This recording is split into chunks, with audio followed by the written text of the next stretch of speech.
Acid के लिए आज मैं आपको एक गोल्डन मिल्क 1 कप रोजाना इस्तेमाल से आपकी बॉडी में से जमा हुआ जितना मर्जी ढीठ किस्म का यूरिक एसिड रहना खारिज हो जाएगा।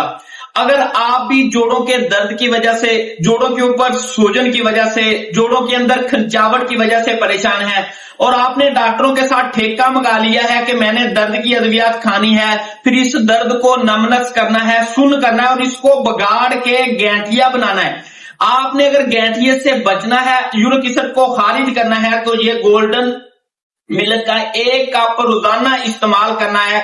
वल्लाह इसके इतने फायदे हैं ना, आप हैरान हो जाओगे। होम्योपैथी में जहां बेतहाशा मेडिसिन हैं जो आपकी बॉडी में से यूरिक एसिड को खारिज करती है, जैसे ब्रायोनिया, काल्चिकम, बेतहाशा मेडिसिन है जो हर पेशेंट की अलामत के मुताबिक दी जाती हैं, लेकिन मैं कोई दवाई की बात नहीं करूंगा। आज मैंने बात करनी है कि उस गोल्डन मिल्क को इस्तेमाल कैसे करना है। आपने 1 कप दूध का लेना है, उसके अंदर आधा चम्मच हल्दी का रात को सोते टाइम हस्बे जायका उसके अंदर आपने डालनी है गुड़ या शक्कर, फिर इसका इस्तेमाल करना है। जोड़ों के अंदर दर्द, सोजन को ऐसे खत्म करेगा जैसे आपने कोई दर्द का इंजेक्शन लगा लिया है। अस्सलाम वालेकुम।